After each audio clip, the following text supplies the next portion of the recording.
जय टॉक्स के नए एपिसोड में आपका स्वागत है। और पहले तो आपको बता दूं कि ऐसा लग रहा है मुझे मेरा पूरा शरीर टूट रहा है, जैसे कि शैतान हावी हो मेरे ऊपर। खैर, आज का एपिसोड स्टोरी टाइम है, कुछ खास है। सिलसिला ये चाहत का। Wait, what the fuck? माफ करना, इधर उधर निकल जाता हूँ मैं। लेकिन मिमिक्री देख रहे हो भाई की मिमिक्री देख रहे हो आप? चलो इसी बात पे लाइक शेयर कर दो। चलो चलो, खैर आगे बढ़ते हैं।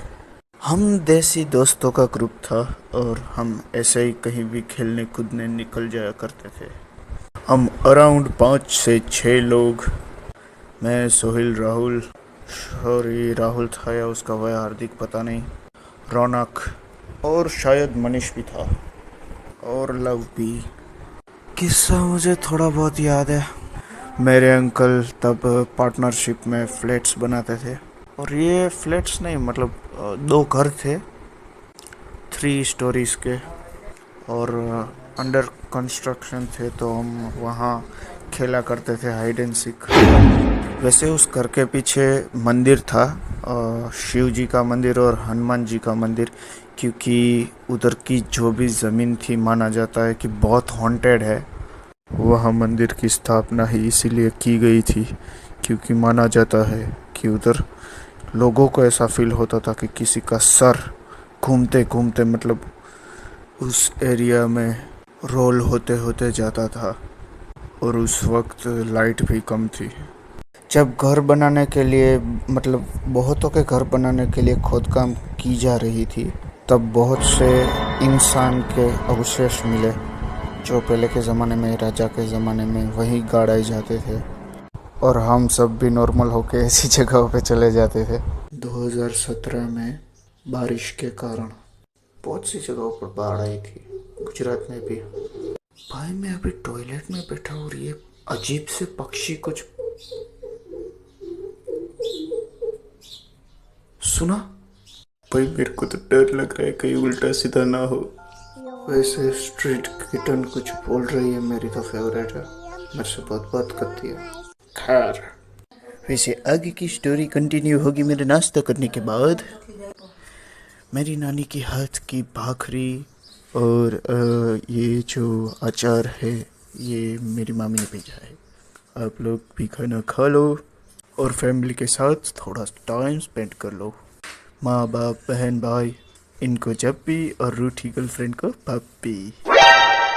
खैर आगे बढ़ते हैं। तो हम लोग उस अंडर कंस्ट्रक्शन बिल्डिंग में जाते हैं हाइड एंड सीक खेलने, और सब लोग अपनी हैसियत के हिसाब से अलग अलग जगह पे छुप जाते हैं। कोई इधर छुपा तो कोई उधर, कोई साथ में छुपा तो कोई अकेला।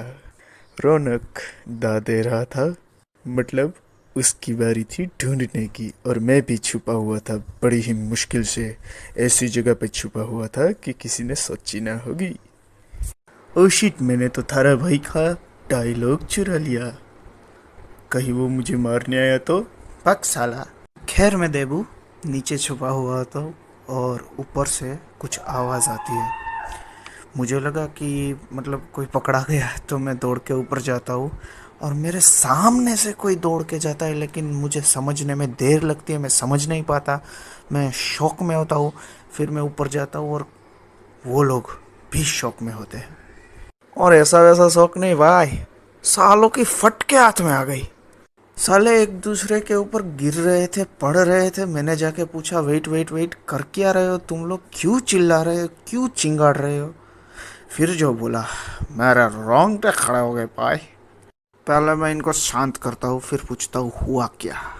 ये लोग बोलते, भाई ये जो हार्दिक है ना, हार्दिक छत पे चढ़ा हुआ था, इसके साथ सोइल भी था, ये दोनों छत पे थे, दोनों ऊपर छुपे हुए थे। नीचे से किसी परछाई ने इसका पैर पकड़ा और जोर से खींचा, गिराने की कोशिश की। मैंने कहा अच्छा। मैं भी उन लोगों के ऊपर कूदता हूँ और कहता हूँ भागो। वैसे हम लोगों की कुछ ज़्यादा ही फट चुकी थी, तो हम लोगों ने किसी बड़े को गाली दे के बुलाया ताकि वो हम लोगों को लेने ऊपर आ जाए। फिर भी हमको भागना ही पड़ा। भाग के हम लोग पहुंचे नीचे और मैंने उन लोगों को बताया कि साला मैंने भी कुछ देखा था लेकिन मेरे को लगा रौनक है।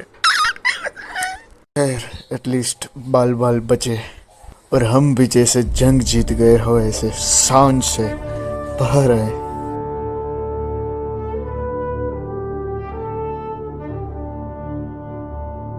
जय हिंद। खैर मैं घर वापस आ जाता हूँ और घर पे आते ही मतलब रिसेंटली मुझे वो जो स्लीप पैरालिसिस कहते हैं उसका अटैक आता है। तो मैं अपने बेड पे आराम से सो रहा होता हूँ तकरीबन 2-2:30 बजे। मेरी नींद टूटती है या पता नहीं ख्वाब था, मेरी आंखें ठीक से खुल नहीं रही थी और साला मेरे हाथ पैर कुछ काम कर नहीं रहा, मेरी आंखें नहीं खुल रही। मेरे बेड के पास शायद कोई खड़ा है और मेरे पे हंसे जा रहा है, शायद कोई फीमेल एंटिटी है।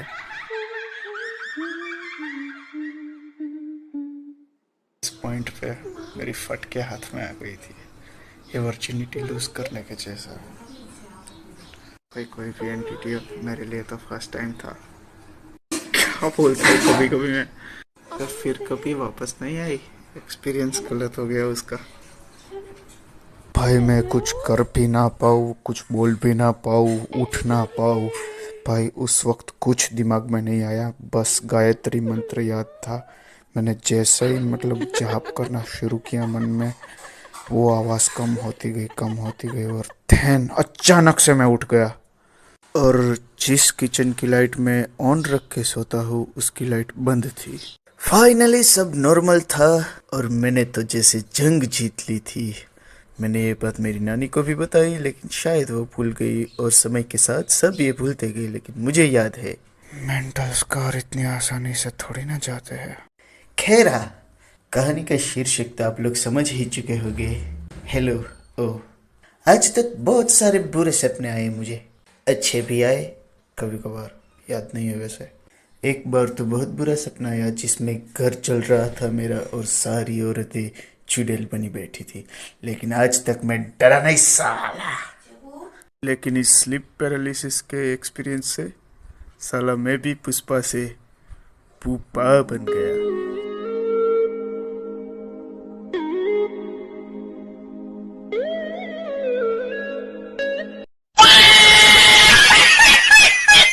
खैर इससे कोई फर्क नहीं पड़ता बरखुरदार, हम पहले भी लड़ते थे आज भी लड़ेंगे।